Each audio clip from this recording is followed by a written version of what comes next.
toutes et à tous, c'est Antoine alias Anubis pour faire une nouvelle vidéo actu RC Lens en cette période de trêve internationale. Peut-être qu'il y aura des vidéos de l'équipe de France, mais faut que je voie avec ma collègue monteuse. Parce que j'ai pas le temps. Alors par contre, je changerai pas les maillots derrière. J'ai pas le temps. Ils resteront. Il y a juste le maillot qui changera. Pour ceux qui me suivent depuis un moment, on met le maillot des Bleus. On fait des bilans de match, notation des joueurs de l'équipe de France. On verra si on le fait sur cette trêve. Parce que j'ai pas trop le temps. La reprise est très difficile avec beaucoup de boulot. Et puis ma monteuse est pas encore, vient de rentrer. Je vais pas non plus la surcharger de travail. On va déjà commencer par cette vidéo actualité. Bilan mercato estival 2025-2026. On me l'a beaucoup réclamé. Alors, je vais pas faire un jugement de ce mercato. On peut juger un mercato qu'à la fin de la première partie de championnat, c'est-à-dire avant la trêve hivernale, où on peut déjà avoir des orientations de jugement sur la qualité du recrutement. Là, début septembre, ça sert strictement à rien. On va attendre un petit peu que les choses se mettent en place. Maintenant, on peut faire un bilan des départs et des arrivées. Donc, on va commencer par les départs et puis après on viendra sur les arrivées, les retours de prêt également, des joueurs qui ont été achetés l'hiver dernier et prêtés, puis des jeunes qui ont été prêtés la saison dernière et qui sont arrivés. Donc on mettra ça dans deux parties. La première, ça sera les départs, et puis la deuxième, les arrivées. Maintenant, j'essaye de pas m'enflammer. Je donnerai en conclusion et en projection un petit peu ce que je pense globalement de ce recrutement estival. Je suis pas comme certains qui s'emballent déjà, qui voient 6 points sur 6 contre le PSG et Lille. Ça pourrait arriver, hein, mais bon, je pense qu'ils s'enflamment. D'ailleurs, c'est les mêmes qui considèrent que Jean-Louis Descas est le DS de la décennie, comme si Gisolfi n'avait jamais existé. Enfin, je pense que leur compte n'avait jamais existé non plus avant que Jean-Louis Descas arrive, parce que pour dire des conneries comme ça, faut vraiment pas avoir suivi le club depuis 3-4 ans. Enfin, c'est dramatique, hein. Mais bon, c'est comme ça, les réseaux aujourd'hui sont remplis de gars qui découvrent le club depuis 3 ans et qui pensent avoir une culture foot sur Lens extrêmement élevée. C'est assez compliqué aujourd'hui d'avoir des analyses qui tiennent la route. Heureusement, certains ont un peu plus de recul et essayent quand même d'être un peu plus pragmatiques sur l'analyse foot autour du Racing Club de Lens et la Ligue 1, voire le foot européen en général, parce que des trucs comme ça, là, des 6 points sur 6 PSG Lille, faut vraiment pas y connaître au foot pour dire ça sans sourciller. Enfin bref, chacun fait comme il veut. Enfin, je trouve ça un peu exagéré. Mais voilà un peu le topo de cette vidéo. On va donc commencer par les départs.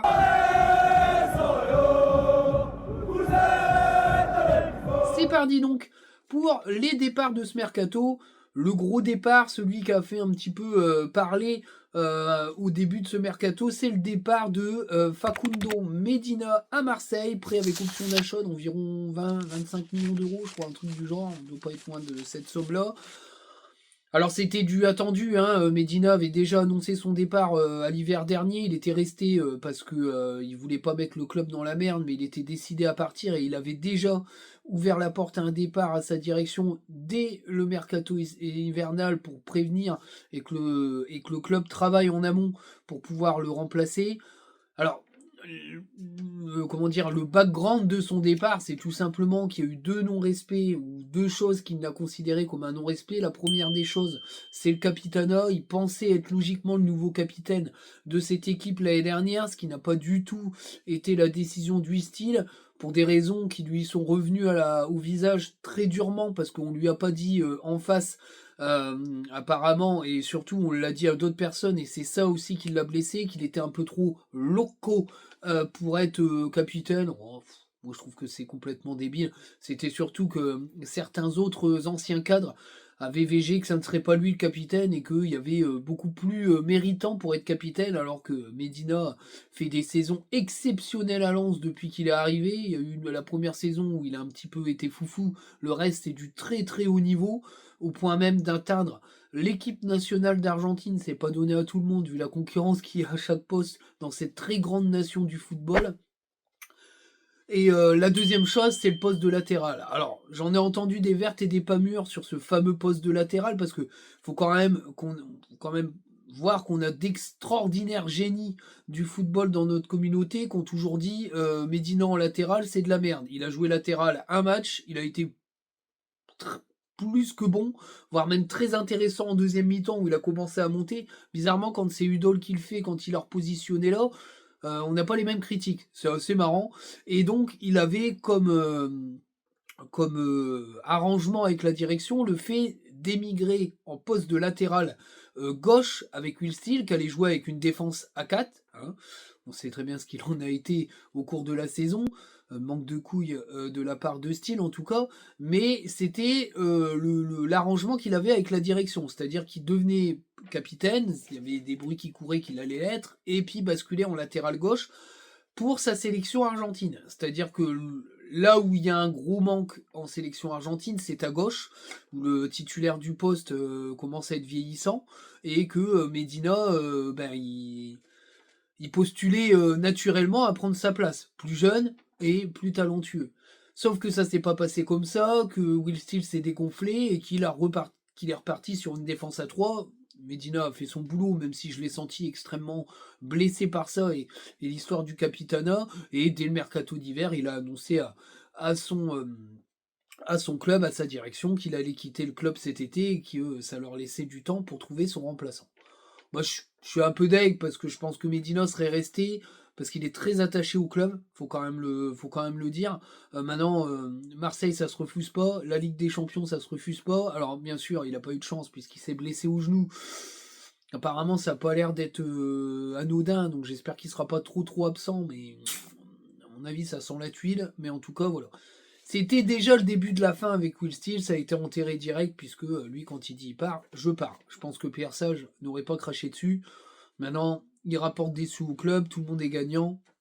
Moi, je trouve ça dommageable, parce que quand un coach ne respecte pas les paroles du club, ça met quand même dans la merde. Ça me rappelle un peu le deal avec Openda, où le club, via J-Solfi, s'était arrangé avec lui avec un bon de départ, un bon de sortie dès la première saison, si un gros club venait mettre 50 millions, c'était le cas. Frank Hayes a voulu ne pas respecter cet accord. Je trouve que les coachs, ils devraient pas se mêler de ce type d'accord-là. Un coach doit pas non plus tout le temps se mêler des arrangements entre un joueur et sa direction, parce que le recrutement, quand le coach n'est pas manager général, c'est à la responsabilité du directeur sportif. Le coach, lui, il est là pour mettre en articulation, mettre en mouvement un groupe qui est créé pour lui, mais par quelqu'un d'autre. Donc je trouve ça toujours un peu compliqué. Deuxième départ, Nel Elainaoui, direction l'AS Roma pour environ 25 millions d'euros. Alors, beaucoup pleuré pour le voir prolonger. On le disait depuis l'année dernière que Elainaoui voulait partir, qu'il n'est pas parti à Monaco pour des raisons visite médicale avec des doutes au genou, mais aussi un entourage qui aurait été extrêmement gourmand. Toute la saison dernière, il a parlé qu'il voulait partir, il l'a dit à plusieurs reprises. Bien sûr, dans la romance de certains supporters, c'était le futur captain, la future star de l'équipe. Il n'y a plus de tout ça aujourd'hui, les mecs. Lens est un club tremplin, il n'avait plus rien à y gagner, son salaire était bien plus faible que ceux des vieux briscards qui n'ont plus le niveau, donc c'était un peu compliqué. Le club lui avait fait une proposition de salaire à 100 000, 120 000. Je crois brut, alors que l'AS Roma lui proposait 150 000 euros net, si j'ai pas dit de bêtises, un truc du genre, donc c'était imbattable. Le voilà parti à la Roma, où il a l'air plutôt de s'être bien adapté, on a récupéré notre thune, c'était pas un joueur qui allait s'installer sur la durée, voilà. Pour moi, le problème est réglé, pour moi il a été remplacé, on y reviendra après, c'est principal, mais en tout cas, c'était pas une aventure qui allait se prolonger aux grandes dames de beaucoup de méthode Coué et d'angélistes. Le football, il a changé, on l'aime ou on n'aime pas. Moi, je suis pas forcément fanat de ce sport qui est devenu très business dans le cadre du mercato, mais c'est comme ça, donc il n'y a pas à être surpris. Le joueur voulait partir depuis un moment, il est parti. Gros départ aussi, c'est pour ça que j'enchaîne les 3 gros départs. Andy Diouf. Alors, j'en ai pris plein la tronche sur les réseaux, mon fameux tweet du 8 août où je disais qu'il allait rester et que j'étais content. Ben, c'était le cas. Personne ne pouvait deviner que Naples et l'énorme Inter, parce qu'on on parle pas assez de l'énorme club dans lequel il est parti à l'Inter, hein, vice-champion d'Europe, énorme équipe, qui est redoutable en Serie A et redoutable sur la scène européenne. Je pense que c'est un des plus gros clubs d'Europe en ce moment. Euh, c'est incroyable, personne n'aurait deviné que l'Inter allait se penser sur son cas. Il part pour environ 25 millions d'euros.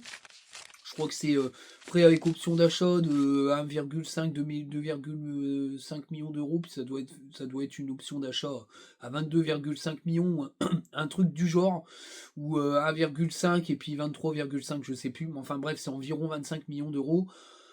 Alors oui, début août, le joueur qui avait vu Burnley, Crystal Palace, des clubs assez mid de Première Ligue se pencher sur son cas. Il y avait le RB Leipzig qui tournait autour, mais sans avoir vraiment dégainé, avait décidé de rester au club. Voilà. Quand tu signes des contrats avec des prestataires extra-club, c'est que tu veux rester. Bon, bah, il les a sûrement indemnisés, puisque moi je les ai vus, les contrats signés, donc j'étais sûr qu'il allait rester.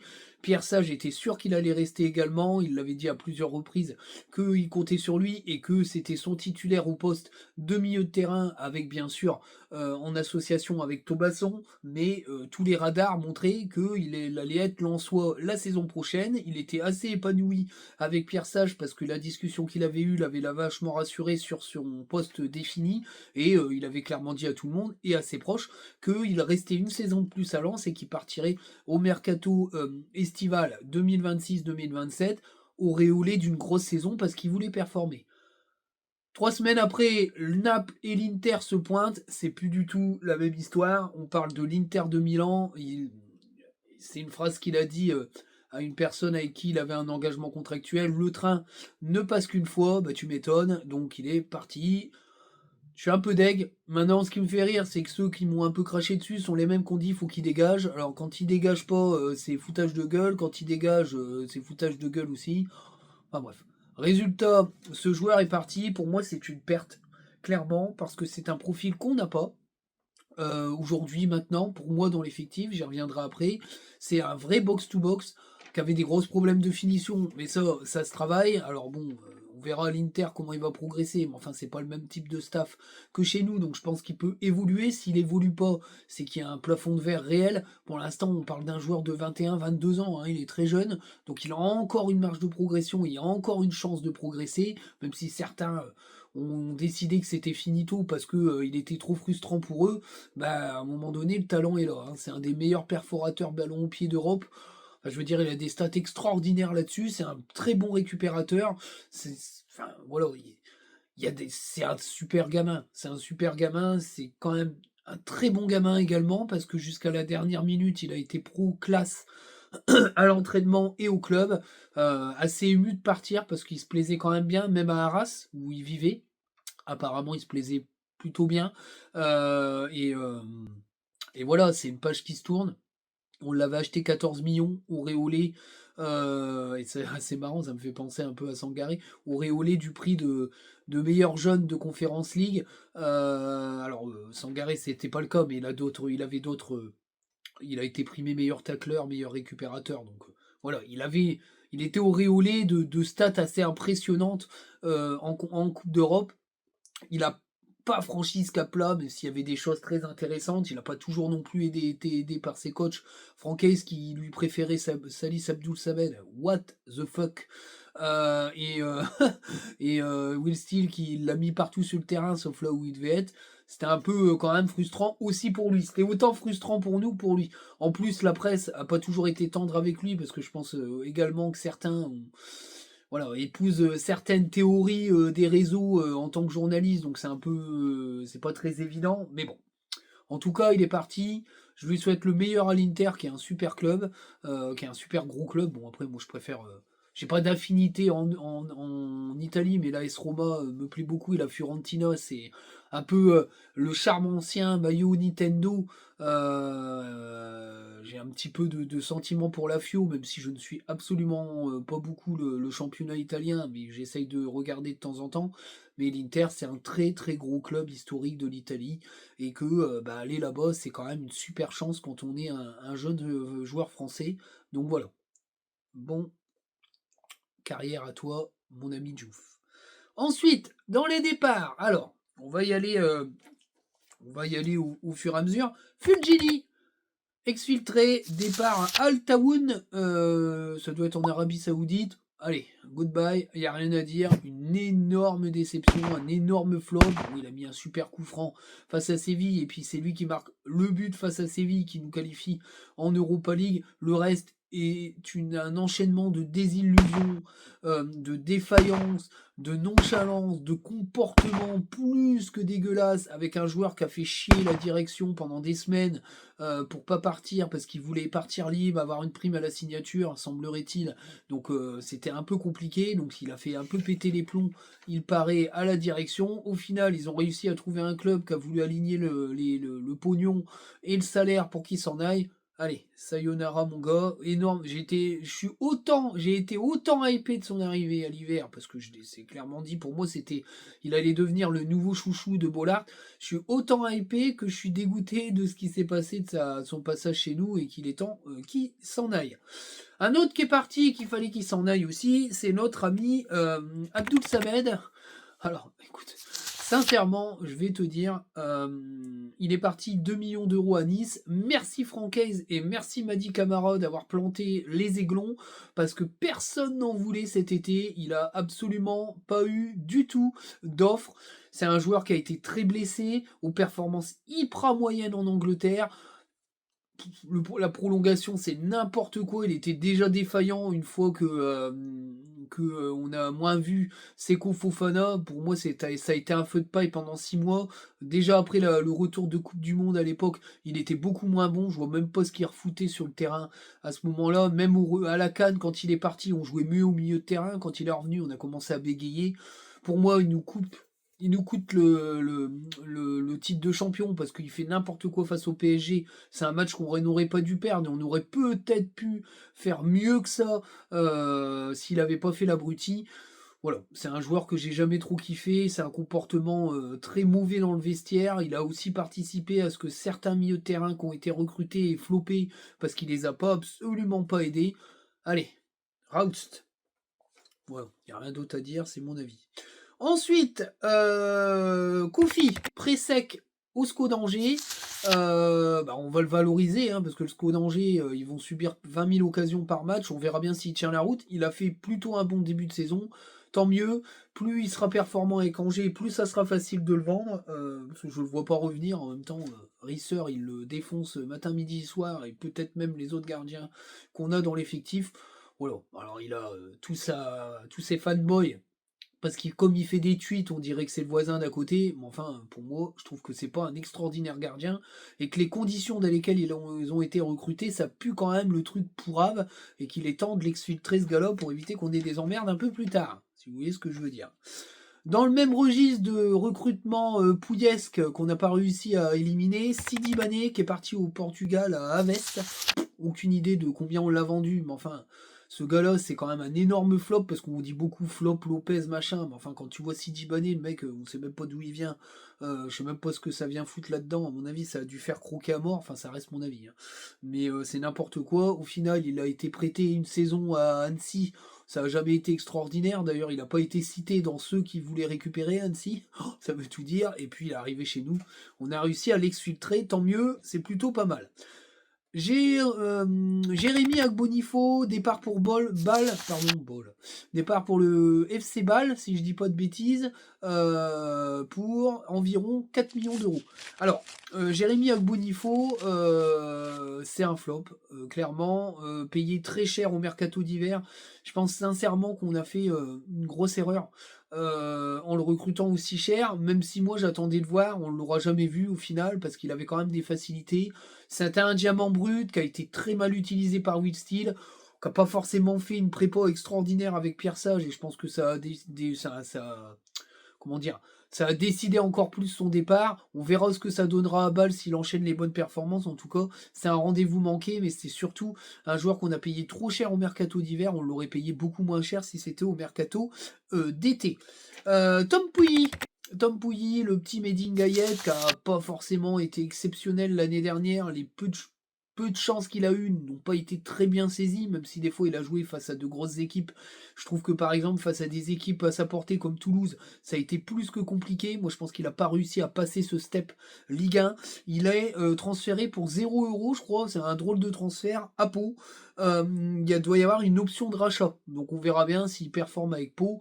En tout cas, il enchaîne les matchs puisqu'il est déjà titulaire ou il a fait des entrées avec Pau. On verra un petit peu ce que ça va donner. S'il franchit le step Ligue 2, peut-être que ça vaudra le coup de le rapatrier chez nous. Il avait fait une prépa plutôt intéressante, mais je pense qu'ils l'ont jugé un peu limité. Surtout que il y avait Gagnou, puis l'arrivée d'Abdoulhamid n'a pas forcément aidé à Tom Pouilly de s'installer. Autre départ, recrue Made in Steel, Zarouri qui est parti au Panathinaikos pour environ 4-5 millions d'euros, énormissime flop, il a jamais montré quoi que ce soit, il a fait une belle passe décisive en début de championnat, puis après ça a été fantomas, alors il a mis 2 beaux buts en fin de saison, mais enfin ça n'enlève rien du tout au caractère catastrophique de sa saison. Le pauvre Zarouri, il était temps qu'il s'en aille de toute façon, et donc on a réussi à le faire partir, on a limité la casse, tant mieux. Alors, on va passer au départ qui, moi, me gêne un peu. Bon, parce que je pense que c'est des départs qu'on a subis et qu'on pouvait pas faire autrement. Il fallait faire partir 2 offensifs. Malheureusement, les offensifs qu'on voulait faire partir sont jamais partis. Alors, suivez mon regard. Le premier, c'est Satriano. Alors, Satriano, il en a pris plein la gueule en ce début de saison. Je trouve que vous êtes vraiment ingrat pour certains d'entre vous. Vous avez une connaissance foot de merde parce qu'il s'est fait les croisés. Hein. C'est pas un mec qui est souvent blessé, c'est un mec qui s'est fait les croisés. Un mec souvent blessé, par exemple, c'est Wesley Saïd. Lui, il est souvent blessé et il handicape son équipe. Là, c'est comme Buxa, le mec se fait une grosse blessure. Résultat, c'est Fantomas, il sert à rien, on use des sous à rien. Mais les croisés, il les a pas choisi de les faire. C'est pas comme Saïd qui a une hygiène qui semblerait plus que douteuse, qui entraîne des blessures. Là, il a fait les croisés, c'est la faute à pas de chance, c'est sur un duel, ça arrive. C'est la même chose avec Rémi Labolascari qui, bizarrement, n'a jamais reçu les mêmes insultes. Alors, faut savoir que Satriano faisait partie du projet, clairement, ça a été dit à plusieurs reprises par Pierre Sage.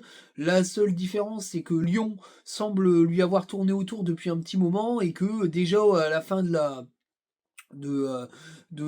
cette préparation, un départ était possible.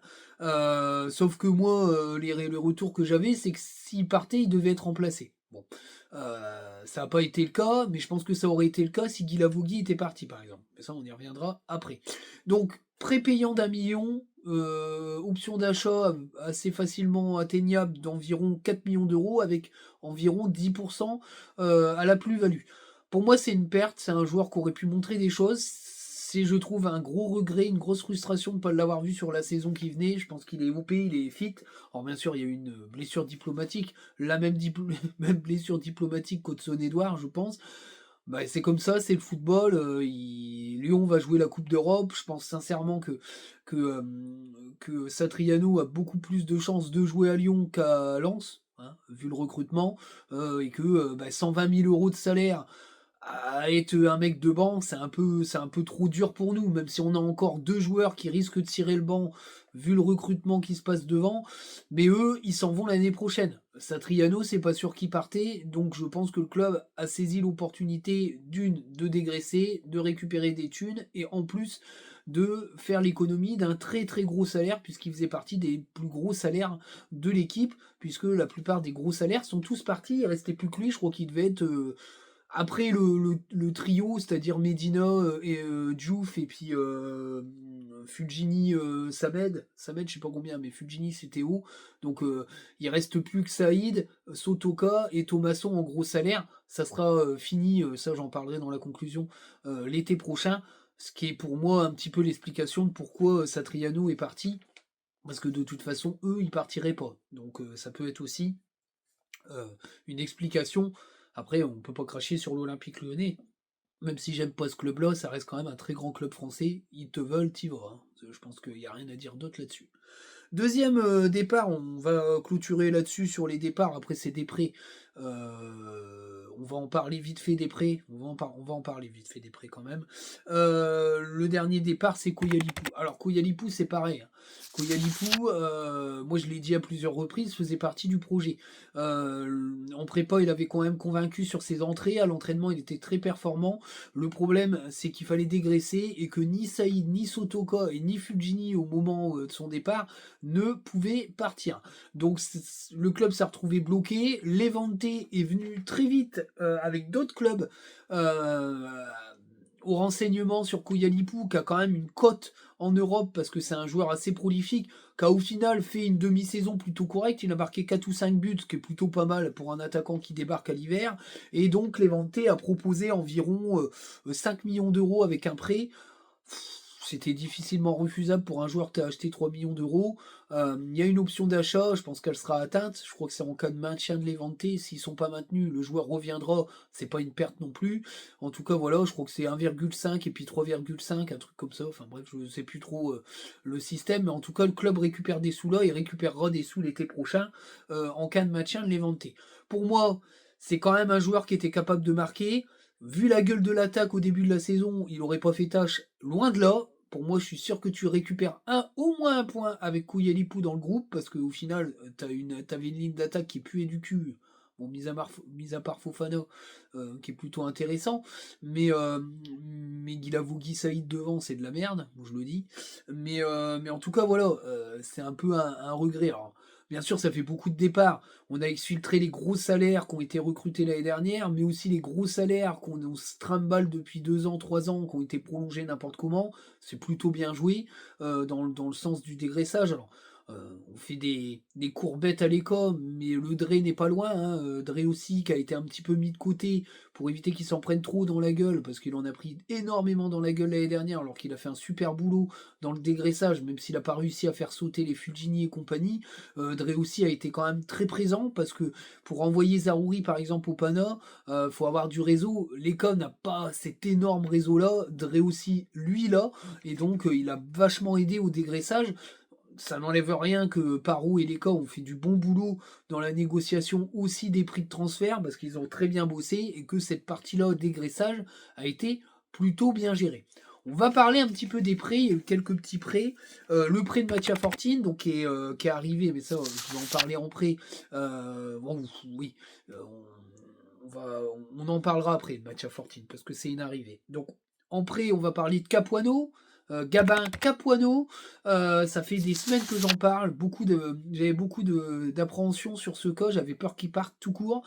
En fait, la petite histoire, c'est que le club attendait de voir un peu l'évolution des départs pour statuer sur le cas de Gabin Capuano, qui aurait pu même rester et être intégré au groupe pro en cas de départ majeur en attaque, c'est-à-dire que si on avait réussi à dégager par exemple Guilavogui qui était, enfin on y reviendra après, qui souhaitait partir, je pense qu'on n'aurait pas forcément recruté, Gabin Capuano serait resté avec nous.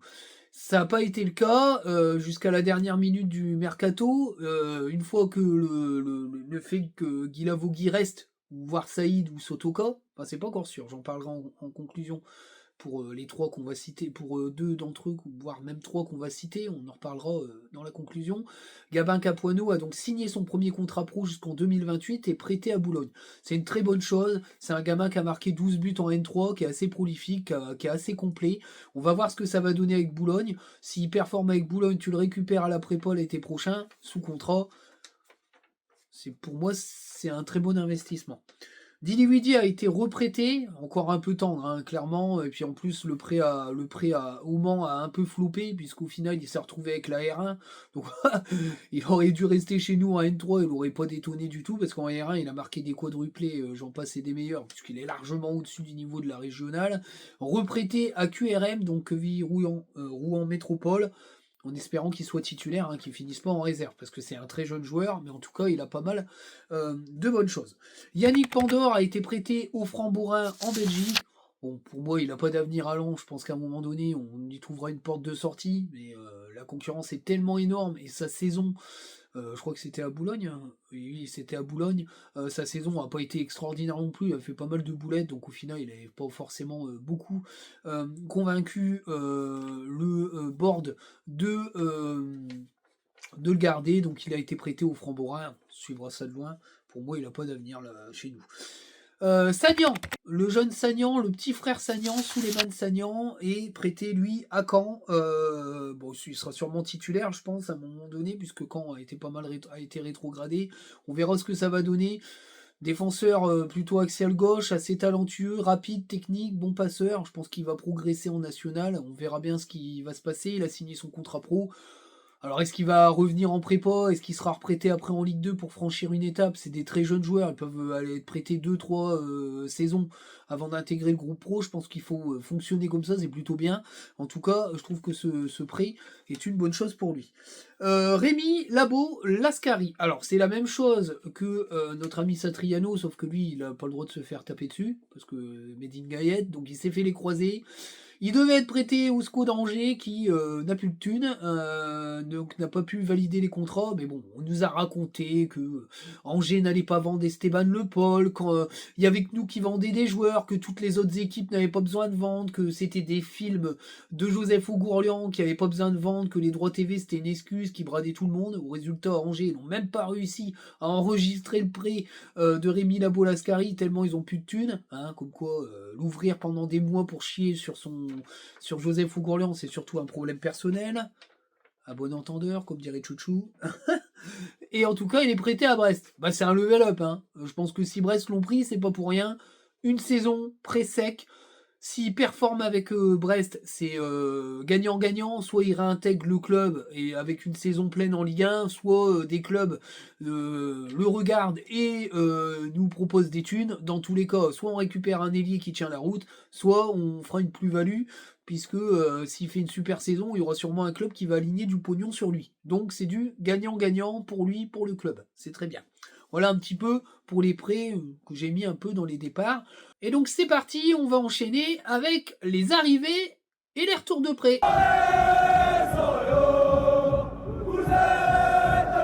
C'est donc parti pour les arrivées. Alors la première arrivée, c'est peut-être la plus importante de cette saison, c'est bien sûr Pierre Sage, l'entraîneur, l'ancien entraîneur de Lyon qui est venu poser ses valises à Lens. Alors faut savoir que Lens, c'était pas forcément son objectif numéro 1.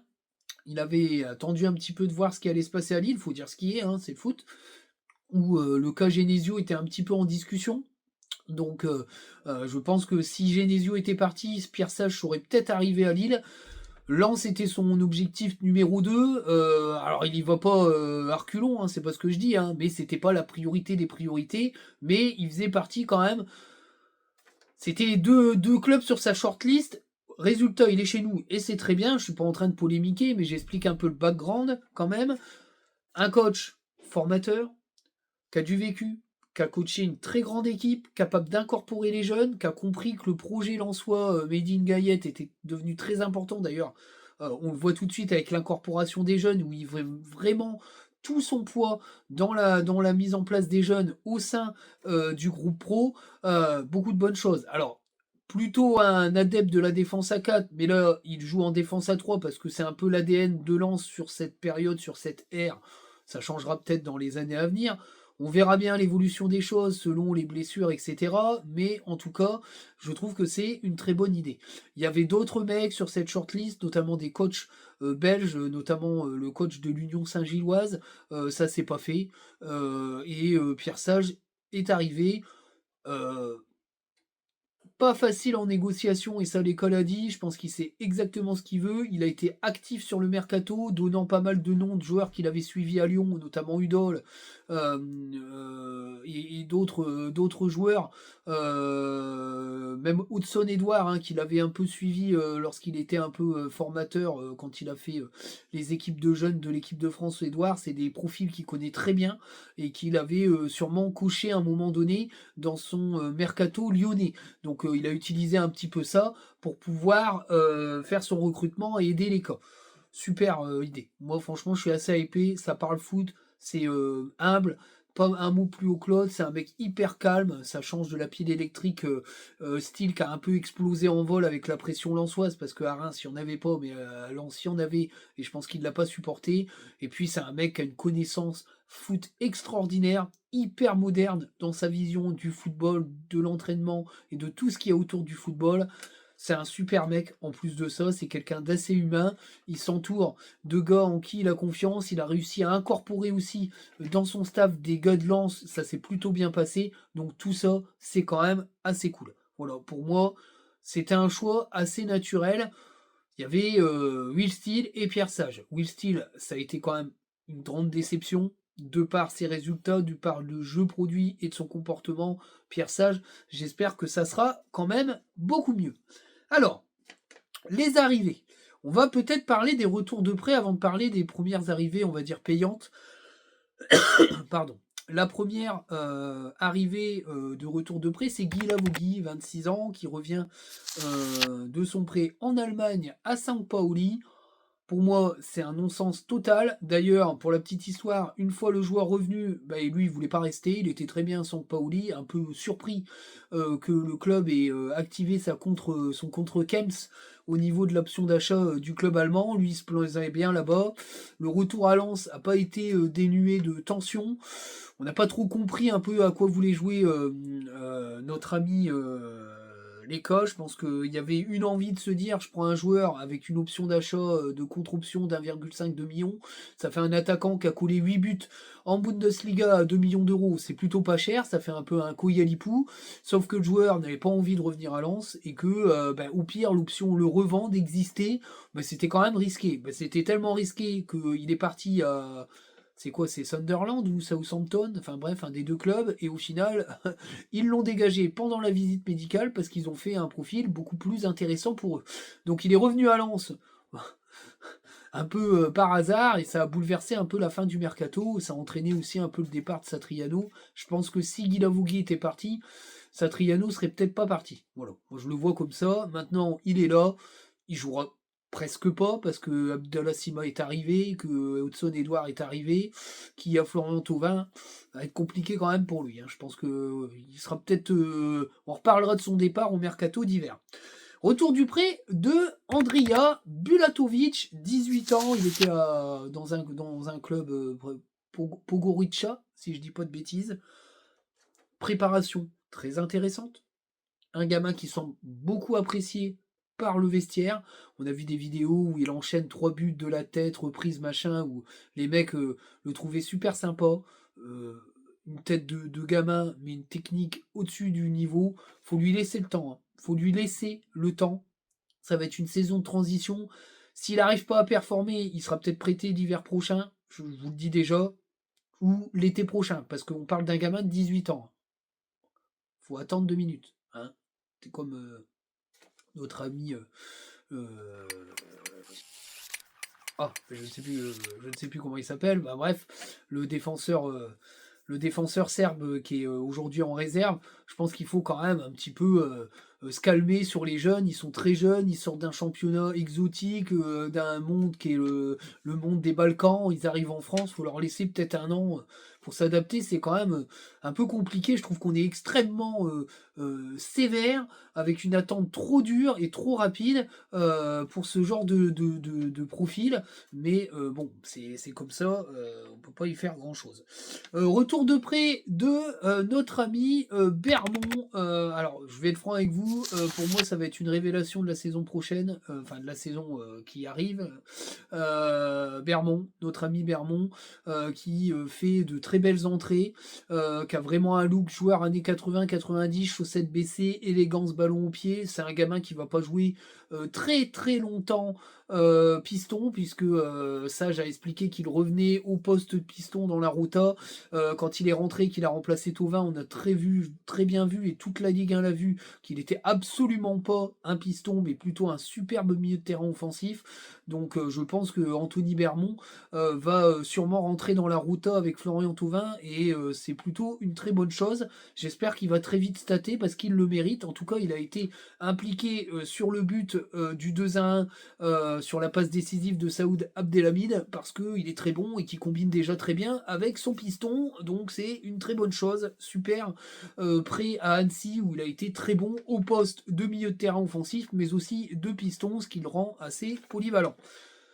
Autre joueur qui a été, en retour de prêt, c'est notre ami, Fodé Silla qui était à Yverdon, dans le championnat suisse, qui au bout de 2-3 mois était devenu un titulaire indéboulonnable de cette équipe. Il a fait une très bonne prépa. Moi je pense qu'il va être dans la rota au milieu de terrain. Alors il y a de la concurrence au milieu de terrain, il y a quand même du monde, mais en tout cas c'est plutôt, pas mal.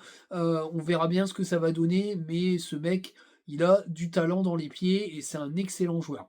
Retour de prêt également de notre ami Gagnou, qui était aussi à Annecy, piston droit. Alors, c'est un peu plus compliqué pour lui, parce que Ismaël, il se retrouve un peu le cul entre deux chaises, puisque Saoud Abdelhamid est arrivé en tant que recrue piston droit, ce qui enlève un peu, il est un peu plus en dessous dans la hiérarchie. Au niveau des défenseurs centraux, c'est un peu plus compliqué. Mais là, comme il y a une blessure, que Machado est blessé, Udol va sûrement décaler sur la gauche. Sarr va se décaler également, Baïdou va être recentré et que du coup, bah, il y aura sûrement que Grady en défenseur axial droit.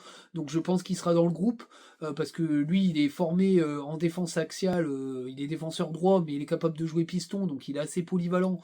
Donc je pense qu'il sera là. Alors après, il y a Antonio, mais je ne sais pas s'il a été prêté, Antonio. En tout cas, s'il n'est pas prêté, il est en jeune.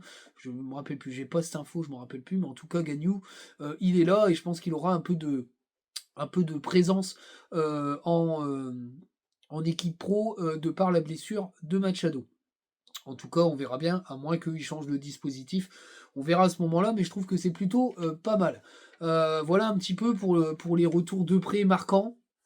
Alors, je parlais du jeune défenseur serbe, je parle bien sûr de Selic, hein, qui a été beaucoup critiqué, dont on a dit que c'était un flop. Moi, je trouve qu'il fait une prépa plutôt intéressante. Maintenant, il a été blessé, il a une blessure qui l'éloigne, c'est pour ça qu'il a sûrement pas été prêté. On verra bien ce qu'il va donner avec la réserve. Mais il faut lui laisser du temps. Moi, je trouve que c'est un joueur qui avait été pas mal observé en Italie, en tout cas. Il a de la cote au niveau prospecting et scouting. Laissons-lui un peu de chance. Alors peut-être qu'il manque un peu de technique, il manque peut-être pour la relance, mais en tout cas dans les interventions et la capacité de placement, il est plutôt intéressant. Donc à suivre. Mais je pense qu'il va falloir du temps pour Nenad Selic à se montrer. Il y aura sûrement un prêt cet hiver. Alors à voir s'il quitte définitivement le club ou si c'est un prêt sec. On verra si le club compte sur lui. On verra la modalité du prêt l'hiver prochain, parce que je pense qu'il y aura un prêt. Et puis on verra l'été prochain s'il incorpore encore le groupe et s'il monte des choses. Après, on parle d'un gamin de 18-19 ans. Hein, c'est pareil, c'est des bébés. Hein. Donc je trouve quand même que c'est assez sévère là-dessus. Alors, on va parler de prêt. On parlait de Mattia Fortine, le gardien de Padova, très jeune gardien de Padova qui a été recruté cet été. Alors lui, il n'a pas eu le droit à sa vidéo Simpson, mais en tout cas, il a été recruté puis reprêté dans la foulée. Oh là là, je vais y arriver. Reprêté dans la foulée à Padova en série B, je crois que c'est ça. On va suivre ça avec importance. Parce qu'on va voir un peu le niveau avec lequel il va pouvoir défendre les cages de l'équipe de Padoue, mais en tout cas de toute façon c'est un prêt sec, donc il reviendra l'été prochain, ce qui veut peut-être dire que Gertner pourrait ne pas rester, il a signé un contrat d'une saison je crois Gertner, si je dis pas de bêtises, par contre j'ai pas les durées de contrat hein, dans le bilan. J'ai surtout les arrivées, les chiffrages, mais j'ai pas les durées de contrat. Bon, ouais, c'est pas super important. Mais en tout cas, voilà, je pense que quand Gertner va sauter, Mattia Fortine va intégrer le groupe. Après, Risser, il a l'air d'avoir une telle maturité que je pense qu'il n'y aura pas forcément besoin d'un mentor. Pour ce joueur, mais bon, on y reviendra après. En tout cas, voilà, Mattia Fortine, acheté par le club, prêté dans la foulée à Padova. On va y venir tout de suite. Régis Gertner, qui signe gratuitement en provenance d'Amiens, fin de contrat, 39 ans. Gardien très expérimenté, Ligue 2, voire Ligue 1. C'est un bon mec, c'est un bon gars de vestiaire. Un peu le rôle à la Petric, sauf que lui, il est pas blessé. Bon, après, il n'a pas le niveau, hein, clairement. Hein. Même en prépa, les relances, c'est quand même assez dramatique, même si ça reste un gardien qui a le niveau footballistique d'un professionnel. C'est quand même assez limité pour jouer un top 8 de Ligue 1 en tant que numéro 2, c'est quand même léger. Enfin, moi, je trouve. Mais en tout cas, je pense que c'était un rôle pour permettre de faire progresser très vite le très jeune Risser, et je pense que c'était plutôt intelligent son arrivée. Dans la foulée, on va parler donc de Robin Risser, 20 ans, en provenance de Strasbourg, acheté pour environ 5 millions d'euros. Moi, je trouve que c'est un putain d'investissement. Depuis le début de la saison, il est énorme. Il fait que des bonnes prestations. Il n'a pas encore de clean sheet, si je dis pas de bêtises. Je crois. Il n'a pas de clean sheet, hein. Si? J'ai un doute. Non, non, il n'a pas de clean sheet, mais il fait des putains de performances. Il a fait une paire de parades depuis le début de la saison. C'est un gardien très tonique pour l'instant de ce que je vois au sol. Très bonne relance, notamment des relances tendues qui peuvent être hyper dangereuses. Moi, je le trouve très intéressant et il est capable, parce que c'est pour ça qu'il a été recruté, d'incorporer la fameuse défense à 3 pour servir de défenseur relanceur supplémentaire. C'est pas anodin, ça c'est un héritage de Francaise parce que notre ami Samba était capable de le faire très bien. Et donc Robin Risser est vraiment un héritier de ça dans le système. Et je trouve que c'est une super recrue. Il va très vite y avoir une plus-value chez lui. Je suis pas certain qu'on va le garder longtemps. On espère que ça va aller. Mais franchement, je pense que tout l'Europe du foot va regarder ses prestations. Autre recrue, Mathieu Hudol, 29 ans, en provenance de Metz, 5 millions d'euros. Légende de Metz, hein, formé au club, fait toute sa carrière au club, c'est un super joueur. Alors j'avais des doutes quant à sa réussite en tant qu'axial gauche. Moi je trouve que c'est plutôt pas mal. Maintenant, je trouve que son repositionnement dans le match face à Brest en piston a été vraiment, vraiment super bonne. Moi je le trouve beaucoup plus intéressant à ce poste-là. Alors en tant qu'axial gauche, je trouve qu'il y a un manque de péchon, de justesse d'intervention qui le rend un petit peu en retard sur quelques interventions dans des phases dangereuses, notamment le but où il doit être plus rapide au contact sur Mikotadze. Je pense que ça, c'est un manque de repère par rapport au fait que le poste, il le connaît pas très très bien. Il y a joué en axial gauche il y a 1 million d'années. Donc c'est pas c'est un poste qu'il sait appréhender, mais c'est pas un poste qu'il maîtrise à 100%. Par contre, le rôle de latéral gauche et de piston gauche, ça c'est des choses qu'il maîtrise. On va le voir, je pense, face au PSG. Je pense que Machado sera pas revenu. Il est absent 6 semaines, donc il va être absent un mois de compétition puisqu'il y a 2 semaines de trêve. Plus après, on reprend le championnat, il sera pas là, donc je pense qu'il va jouer piston gauche. Je l'espère en tout cas, Udol. Mais je trouve que c'est vraiment intéressant. C'est un petit peu un changement dans le rôle de leader dans l'équipe parce que lui, à 29 ans, avec la carrière qu'il a derrière lui, ça va être un des nouveaux leaders de vestiaire. De toute façon, il faut renouveler les leaders. On peut pas être éternellement leader de vestiaire. Pour être un leader de vestiaire, il faut avoir quand même une certaine forme d'influence sur le terrain. Même si dans la com, Pierre Sage dit on peut être capitaine et pas jouer, moi j'y crois moyen. Un capitaine, il doit être sur le terrain et il doit être un leader, on va dire, de son poste, ou au moins être indéboulonnable ou indiscutable sur son poste. Quand tu ne l'es pas, pour moi, tu perds beaucoup d'aura auprès de ton vestiaire. Donc je pense que c'est beaucoup de la com pour éviter de frustrer les gens, parce que à mon avis, Sotoka va pas jouer beaucoup. Autre recrue, Baidou, Samson Baidou, 21 ans, il vient du Red Bull de Salzbourg, environ 8 millions d'euros. Puissance venue d'Autriche, bis, un profil quand même à la Kevin Danso. Ah, j'ai pas parlé de Kevin Danso, tiens, mais bon, l'option d'achat, il est parti à l'hiver, donc l'option d'achat, comme certains autres joueurs, a été initiée l'été, mais c'est vrai qu'on l'a vendu pour environ 25 millions d'euros et ça a été officialisé cet été. Enfin bon, ça fait pas partie des mouvements de cet été, on va dire lors du mercato. Ça, c'est juste la suite logique du mercato d'hiver. En tout cas, notre ami Baidou. Alors des débuts peut-être un peu difficiles en axial droit où il n'est pas forcément à l'aise. Moi, je l'ai trouvé très très bon face à Brest et aussi face au Havre quand il est rentré en axial, beaucoup plus intéressant. Moi, je pense qu'il a des choses vraiment bonnes à montrer à ce poste-là. Avec la blessure de Machado, je pense qu'il va jouer central avec Grady à sa droite, qui est un expert de ce poste-là. Et je pense qu'il va être difficilement, comment dire, discutable à ce poste-là. Alors, j'ai trouvé Sarr un peu moins fort sur le dernier match en axial. Je le trouve bien meilleur en axial gauche, que ça soit dans une défense à 2, dans une défense à 3. Donc je pense naturellement que Simon Baidou va s'imposer et que si Udol fait un match de ouf en piston sur les prochains matchs, ça va être difficile pour Machado. Je pense que la victime collatérale de tout ça, c'est Machado. Maintenant, il a fait un choix de rester à Lens pour la Coupe du Monde. Maintenant, la concurrence, c'est plus fort que les desiderata des joueurs. Si Udol est ultra performant et que la défense tient la route comme ça, Sarr, Baidou, Grady, ça va être compliqué pour Machado, qui aura peut-être un rôle de remplaçant. Est-ce que ça va le dégager pour la Coupe du Monde? J'en sais rien. Il est plutôt performant avec l'équipe de Colombie, donc je pense pas. Mais bon, c'est pas la blessure tombe pas au bon moment, et surtout avec le profil des joueurs qu'il y a derrière lui. Un peu compliqué pour lui. Ensuite, on va parler de Saoud Abdoulhamid, en provenance de l'AS Roma, prêt avec option d'achat. J'ai pas les montants, 26 ans. Abdoulhamid, premier joueur saoudien à jouer en Ligue 1. On avait fait le premier joueur azerbaïdjanais. Ouais, c'est ça. Donc on fait le premier joueur saoudien, jamais les premiers.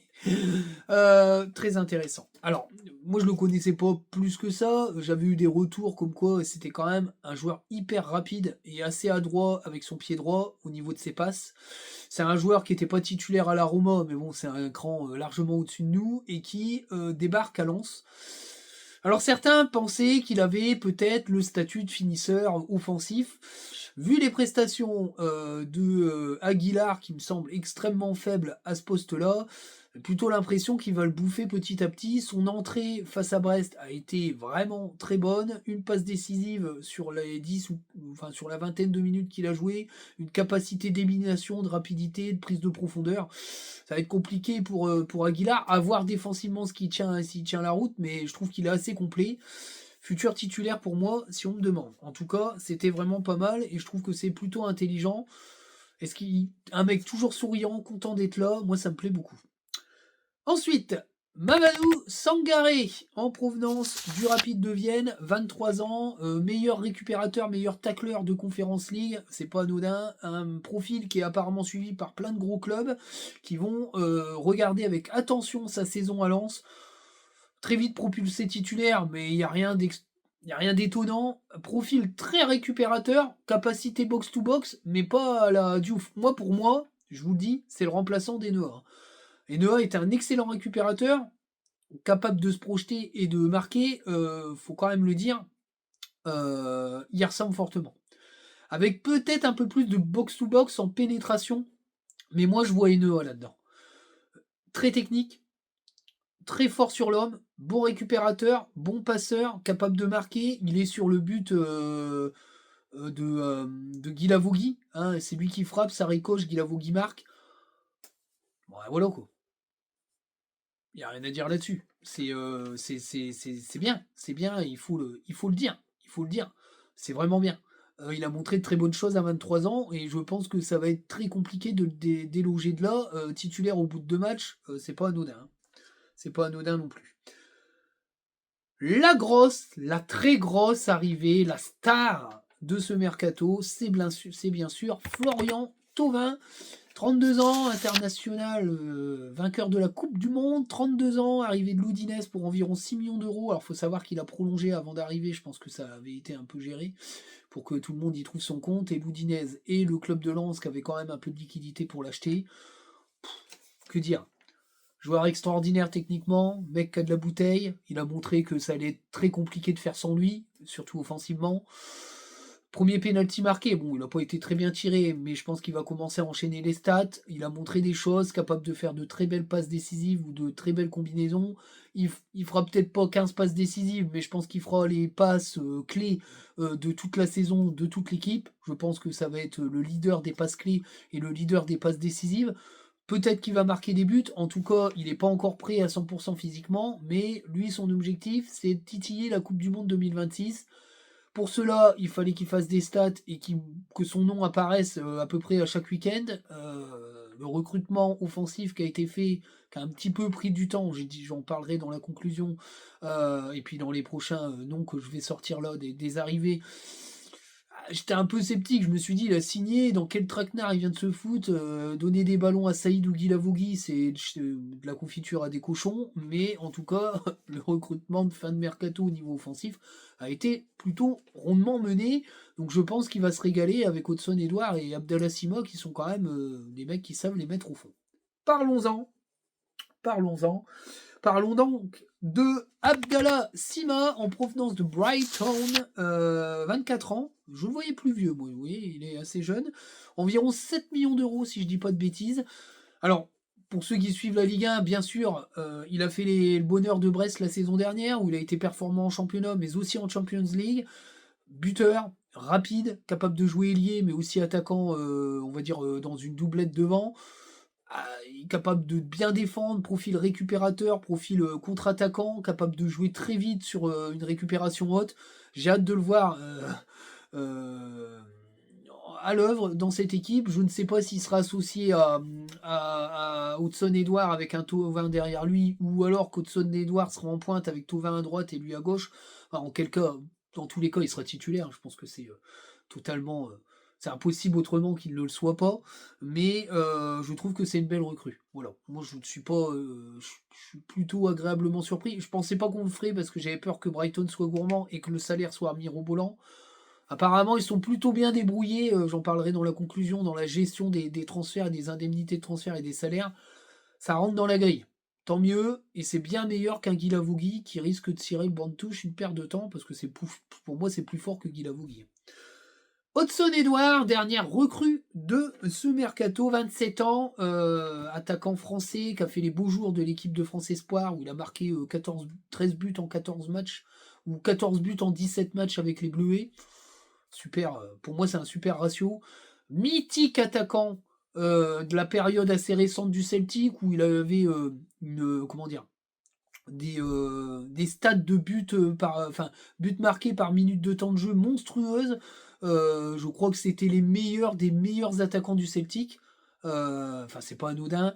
Alors il est parti en première ligue où il a été peut-être un peu moins productif niveau but, mais au niveau des stats c'est quand même plutôt pas mal. Joueur capable de jouer dans des petits périmètres, capable de garder le ballon dos au but, très bon buteur, très bon finisseur.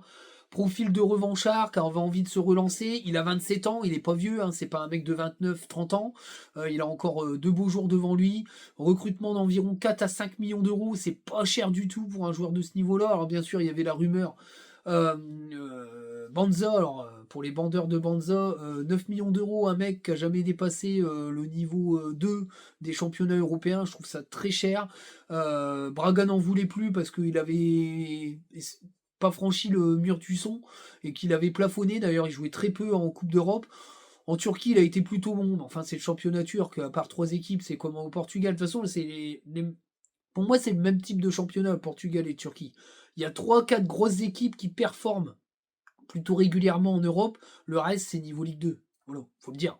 C'est niveau Ligue 2. Il y a plus de pognon en Turquie qu'au Portugal au niveau salaire. Mais c'est ça. Alors, bien sûr, vous allez me dire, oui, mais Porto, machin. Oui, oui, Porto, Braga, Sporting et puis Benfica, c'est les 4 énormes équipes portugaises qui ont un niveau européen. Après, derrière, c'est nul. Enfin, ça n'a pas le niveau. Ça n'a pas le niveau. Je suis même pas sûr que ça se maintient en Ligue 1. Turquie, c'est pareil. Les 3 quarts du championnat, je suis pas sûr que ça se maintienne en Ligue 1. Donc voilà, 9 millions d'euros pour un joueur qui a jamais été plus haut que ça en termes de niveau de championnat, qui a jamais vraiment été pisté par des clubs anglais, italiens, allemands ou français. Ça veut quand même tout dire. Et puis 29 ans, quoi. C'est plus un jeune joueur. C'est plus un jeune joueur. De toute façon, quand il revient déjà de Lens, il avait déjà 24-25 ans. Ça me fait un peu penser à Guilavogui. Ils sont arrivés à 26 ans. Le train était déjà passé, mais bon. Voilà. Tout le monde s'était fait une hype dessus, mais pour moi, c'était plus que douteux de claquer 9 millions d'euros sur ce type de profil. Voilà un petit peu pour les arrivées. Je vais faire un peu le tour. On va passer à la conclusion, à la projection de ce bilan mercato. C'est parti!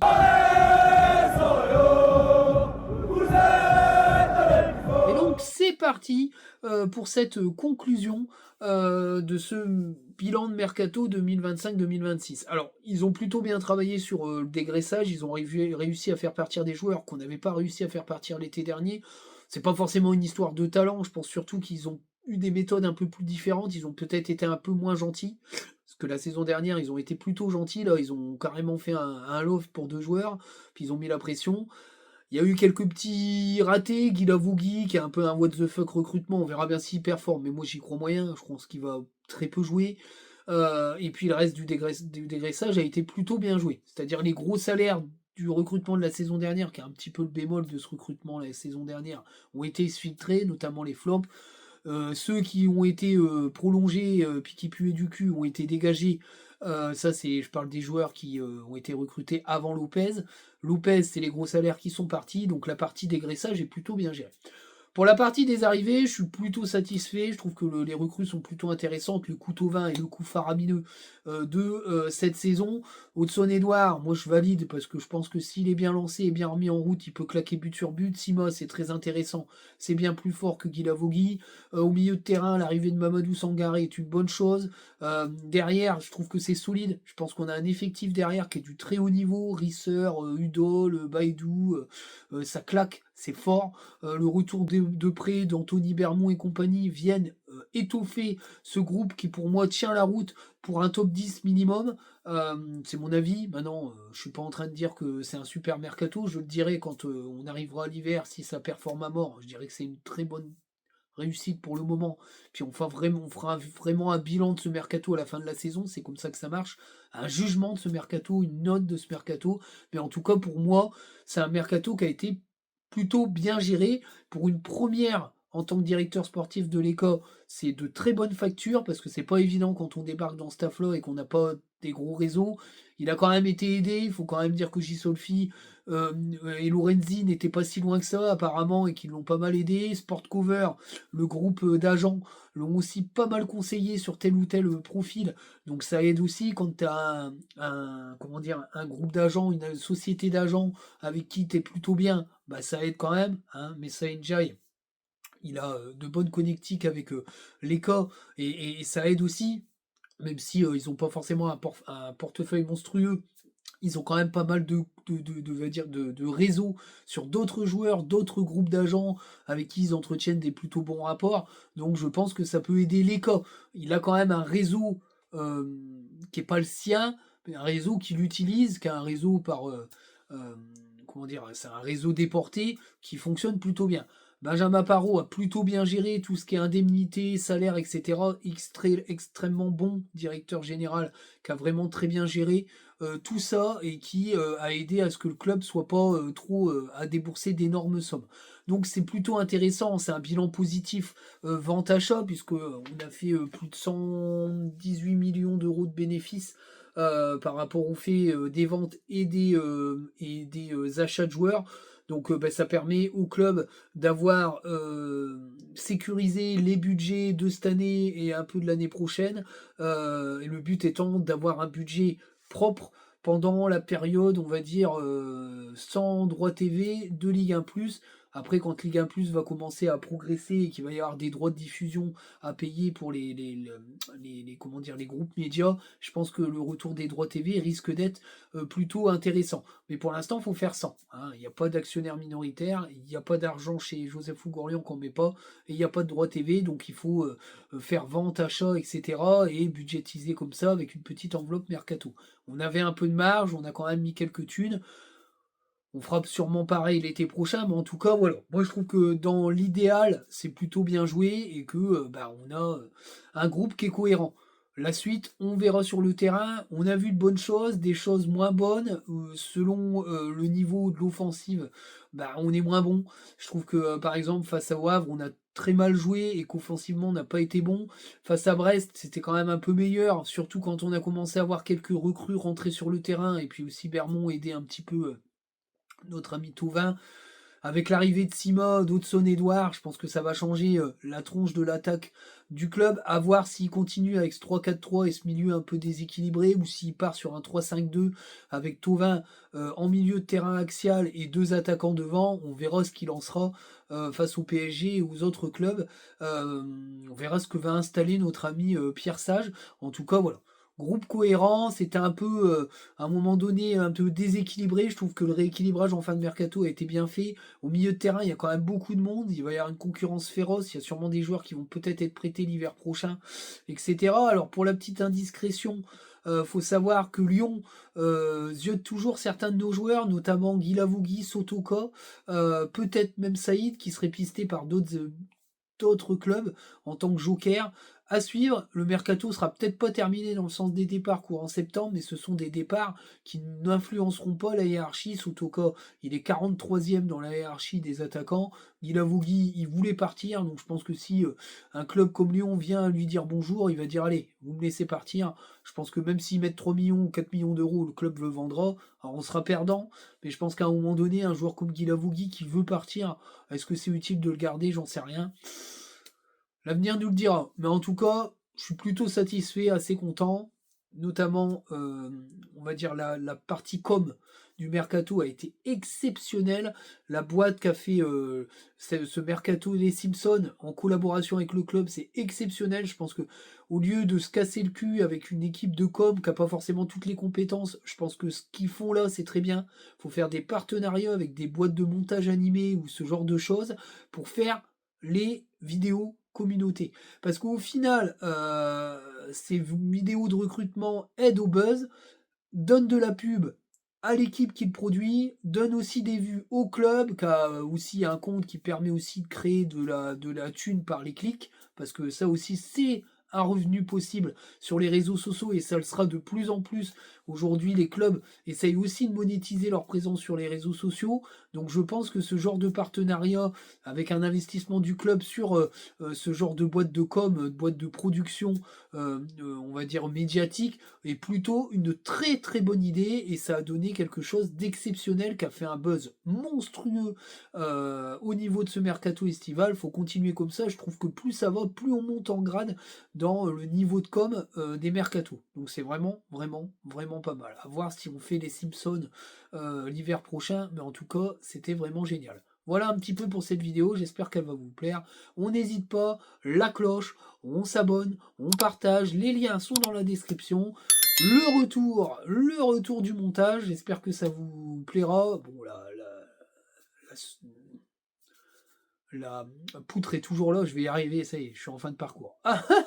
La poutre est toujours là, elle vous aime, moi aussi je vous aime, et je vous dis à très bientôt, peut-être pour les bleus, pas sûr, sinon on fera une petite vidéo actualité, de toute façon la prochaine vidéo, ça sera l'après-conf pour PSG Lens, et puis après c'est reparti pour les après-matchs, qui ont vraiment, vraiment pas mal marché, avec un retour très positif. Merci de m'accompagner de manière, on va dire, euh, courante sur ces vidéos, de manière maintenant régulière, et de me pousser, parce que ça fait vraiment plaisir, et de m'accompagner pour cette nouvelle aventure, cette nouvelle saison. On va enchaîner les vidéos, on va enchaîner le délire, on va enchaîner les discussions, les débats, et ça me fait toujours plaisir. Ciao les amis, bye bye.